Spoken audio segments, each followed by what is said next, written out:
ವಿಶ್ವ ಕೋಆಪರೇಟಿವ್ ವರ್ಷ 2025.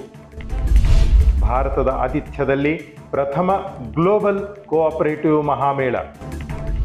ಭಾರತ ಮಂಟಪಂ ವೇದಿಕೆಯಲ್ಲಿ ಸಹಕಾರ ಚಳುವಳಿಯ ಸವಾಲುಗಳ ಚಿಂತನ ಮಂಥನ.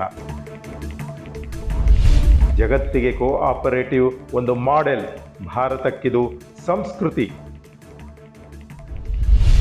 ಗ್ರಾಮ ಸ್ವರಾಜ್ಯಕ್ಕೆ ಸಹಕಾರ ಚಳುವಳಿಯ ನೆಂಟು, ಖಾದಿಗೆ ಇದು ಶಕ್ತಿ. ಅಮೂಲ್ ನಂದಿನಿಗೆ ಸಹಕಾರ ಸಂಘವೇ ಕೊಟ್ಟಿತು ಇಂಟರ್ನ್ಯಾಷನಲ್ ಬ್ರ್ಯಾಂಡ್ಶಿಪ್. ಇಂಟರ್ನ್ಯಾಷನಲ್ ಗ್ಲೋಬಲ್ ಪ್ಲಾಟ್ಫಾರ್ಮಿನಲ್ಲಿ ಸ್ತ್ರೀ ಪಾತ್ರ ಕಡೆಗಣನೆ ಸಲ್ಲ.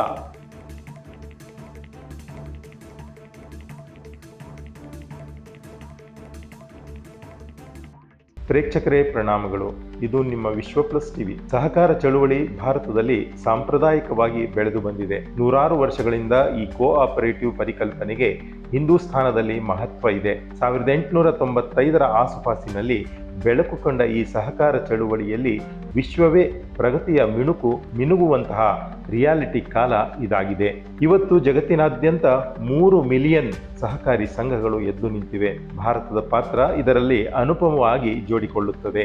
ಅದಕ್ಕಾಗಿಯೇ ವಿಶ್ವದ ಮೊಟ್ಟಮೊದಲ ಗ್ಲೋಬಲ್ ಕೋಆಪರೇಟಿವ್ ಸಮ್ಮೇಳನಕ್ಕೆ ಅತಿಥೇಯನ ಜವಾಬ್ದಾರಿಯ ಸ್ಥಾನವನ್ನು ಭಾರತಕ್ಕೆ ತಂದುಕೊಡಲಾಗಿದೆ. ಕಾಕತಾಳೀಯವೇನೋ ಎಂಬಂತೆ ಇದೇ ವೇಳೆ ವಿಶ್ವಸಂಸ್ಥೆ 2025ನೇ ವರ್ಷವನ್ನು ಇಂಟರ್ನ್ಯಾಷನಲ್ ಕೋಆಪರೇಟಿವ್ ಇಯರ್ ಎಂದು ಘೋಷಣೆ ಮಾಡಿಬಿಟ್ಟಿದೆ.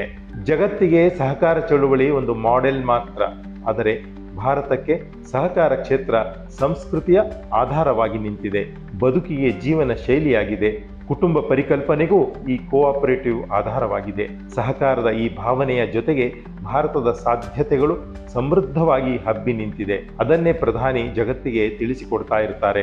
ಸಂಘ ಹಾಗೂ ಸಹ ಇವೆರಡೂ ಭಾರತೀಯ ಜೀವನ ಕ್ರಮದ ಮೂಲ ತತ್ವಗಳಾಗಿವೆ. ನಮ್ಮ ವೇದಗಳು ಹಾಗೂ ಉಪನಿಷತ್ತುಗಳು ಕೂಡ ಬದುಕಿನ ಹಾದಿಯಲ್ಲಿ ಎಲ್ಲರೂ ಸಹಕಾರದ ಭಾವ ಇಟ್ಟುಕೊಂಡು ಹೆಜ್ಜೆ ಹಾಕುತ್ತಾ ಮುನ್ನಡೆಯೋಣ, ಜೀವಕುಲ ಸುಖ ಜೀವನ ಪಡೆಯುವಂತೆ ಪ್ರಯತ್ನಿಸೋಣ ಎಂಬುದನ್ನೇ ತಿಳಿಸಿಕೊಡುತ್ತವೆ.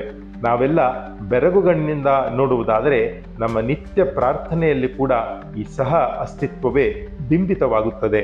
ಆತ್ಮೀಯ ಪ್ರೇಕ್ಷಕರೇ, ಭಾರತ ಸ್ವಾತಂತ್ರ್ಯದ ಆಂದೋಲನಕ್ಕೂ ಸಹ ಈ ಸಹಕಾರ ಪದ್ಧತಿ ಪ್ರೇರಕವಾಗಿ ನಿಲ್ಲುತ್ತದೆ. ಈ ಕೋಆಪರೇಟಿವ್ ಮೂವ್ಮೆಂಟ್ನಿಂದ ಆರ್ಥಿಕ ಸಶಕ್ತೀಕರಣಕ್ಕೆ ಸಹ ಅಪಾರ ನೆರವು ಹರಿದು ಬರುತ್ತದೆ. ನಮ್ಮ ಸ್ವಾತಂತ್ರ್ಯ ಹೋರಾಟಗಾರರಿಗೆ ಸಹ ಈ ಸಹಕಾರ ಚಳುವಳಿ ಸಾಮೂಹಿಕ ವೇದಿಕೆ ತಂದಿಟ್ಟಿತ್ತು. ಗ್ರಾಮ ಸ್ವರಾಜ್ಯಕ್ಕೆ ಸಾಮೂಹಿಕ ಸಹಭಾಗಿತ್ವದಲ್ಲಿ ವಿನೂತನ ಗತಿಶಕ್ತಿ ಕೊಟ್ಟಿದ್ದೇ ಈ ಕೋಆಪರೇಟಿವ್ ಮೂವ್ಮೆಂಟ್. ನಮ್ಮ ಖಾದಿ ಮತ್ತು ಗ್ರಾಮೋದ್ಯೋಗದಂಥ ಕ್ಷೇತ್ರದಲ್ಲಿ ಸಹಕಾರ ಮಾಧ್ಯಮದ ಮೂಲಕವೇ ಹೊಸ ಆಂದೋಲನ ಮುನ್ನೆಲೆ ಕಂಡಿತ್ತು. 21ನೇ ಶತಮಾನದ ಈ ದಿನಗಳಲ್ಲಿ ಖಾದಿ ಮತ್ತು ಗ್ರಾಮೋದ್ಯೋಗವನ್ನು ಇದೇ ಸಹಕಾರಿ ಚಳುವಳಿ ಮಾರುಕಟ್ಟೆಯಲ್ಲಿರುವ ಬಹುದೊಡ್ಡ ಬ್ರ್ಯಾಂಡ್ಗಳಿಗೂ ಹಿಂದಿಕ್ಕಿ ಮುನ್ನಡೆಯುವಂತೆ ಶಕ್ತಿ ತಂದುಕೊಟ್ಟಿದೆ. ಸ್ವಾತಂತ್ರ್ಯದ ಈ ಓಟದಲ್ಲಿ ಇಡೀ ರೈತ ಸಮುದಾಯವನ್ನು ಒಂದೆಡೆ ಸೇರಿಸಿ ಸಹಕಾರದ ಮಂತ್ರ ಬೋಧಿಸಿದ್ದು ನಮ್ಮ ಸರ್ದಾರ್ ಪಟೇಲರು. ಆಗ ಹೈನುಗಾರಿಕೆ ಪರಿಕಲ್ಪನೆಗೆ ಈ ಸಹಕಾರ ಚಳುವಳಿ ಒಂದು ಗಟ್ಟಿ ವೇದಿಕೆ ತಂದುಕೊಟ್ಟಿತ್ತು. ಈ ನಮ್ಮ ಮಿಲ್ಕ್ ಕೋಆಪರೇಟಿವ್ ಮೂವ್ಮೆಂಟ್ ಮೂಲಕ ಪಟೇಲರು ಸ್ವತಂತ್ರ ಹೋರಾಟಕ್ಕೆ ಹೊಸ ಹಾದಿ ತಂದಿಟ್ಟಿದ್ದರು.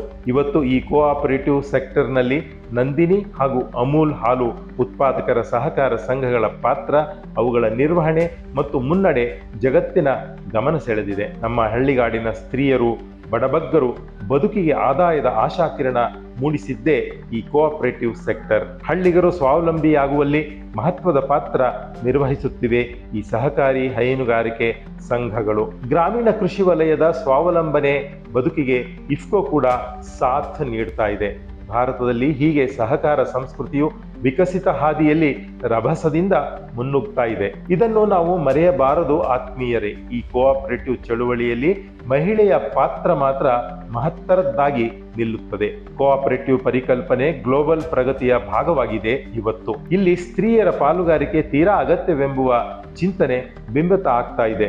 ಯಾವ ಸಮಾಜ, ಯಾವ ದೇಶ ಸ್ತ್ರೀಯರ ಪಾಲುಗಾರಿಕೆಯನ್ನು ಒಪ್ಪಿಕೊಂಡು ಅವರಿಗೆ ಅವಕಾಶ ತೆರೆದುಕೊಡುತ್ತದೋ ಆ ದೇಶ, ಅಂಥ ಸಮಾಜ ಅಷ್ಟೇ ಶೀಘ್ರವಾಗಿ ಪ್ರಗತಿ ಹೊಂದಲಿದೆ. ಇದಕ್ಕೆ ಸಾಕ್ಷಿ ಪ್ರಸ್ತುತವೇ ಭಾರತದ ದರ್ಶನ.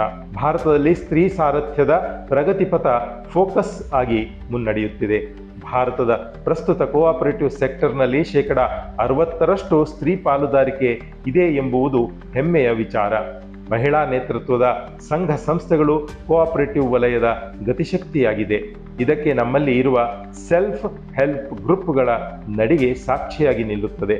ಮಹಿಳಾ ಸಶಕ್ತೀಕರಣಕ್ಕೆ ಇದು ಜಗತ್ತಿನ ಮುಂದಿರುವ ಪರ್ವಕಾಲ. ಎಲ್ಲೆಡೆ ಸ್ತ್ರೀಯರಿಗೆ ಪ್ರಾತಿನಿಧಿಕ ಸ್ಥಾನ ನೀಡಲು ಸಹಕಾರ ಸಂಘಗಳು ಎದ್ದು ನಿಲ್ಲಲೇಬೇಕಿದೆ. ಇದಕ್ಕೆ ಪೂರಕವಾಗಲು ಸಹಕಾರ ಕ್ಷೇತ್ರದ ಆಡಳಿತ ಮಂಡಳಿಗಳಲ್ಲಿ ಸ್ತ್ರೀಯರ ಪಾಲುದಾರಿಕೆ ಗಟ್ಟಿಗೊಳ್ಳಲಿ ಎಂಬುದು ಭಾರತದ ಚಿಂತನೆಯಾಗಿದೆ. ಆದ್ದರಿಂದ ಮಲ್ಟಿಸ್ಟೇಟ್ ಕೋಆಪರೇಟಿವ್ ಕಾಯ್ದೆ ತರಲಾಗಿದೆ. ಈ ಕಾಯ್ದೆ ಅಡಿ ಮಹಿಳಾ ನಿರ್ದೇಶಕರ ಸ್ಥಾನವನ್ನು ಪ್ರತಿಯೊಂದು ಕೋಆಪರೇಟಿವ್ ಸಂಸ್ಥೆಯಲ್ಲಿ ಮಹಿಳಾ ನಿರ್ದೇಶಕರ ಸ್ಥಾನ ಕಡ್ಡಾಯಗೊಳಿಸಲಾಗಿದೆ. ಈಗ ಜಾಗತಿಕ ಮಟ್ಟದ ಪ್ರಥಮ ಕೋಆಪರೇಟಿವ್ ಮಹಾಮೇಳದ ಆತಿಥೇಯ ಸ್ಥಾನ ಭಾರತಕ್ಕೆ ಒಲಿದು ಬಂದಿದೆ. ನವದೆಹಲಿಯ ಭಾರತ ಮಂಟಪಂ ಸಭಾಂಗಣದಲ್ಲಿ 5 ದಿನಗಳ ಈ ಸಮ್ಮೇಳನ ಜಾರಿಯಲ್ಲಿದೆ. ಇಲ್ಲಿ 100 ದೇಶಗಳ 3000 ಅತಿಥಿಗಳು ಭಾಗವಹಿಸಿದ್ದಾರೆ.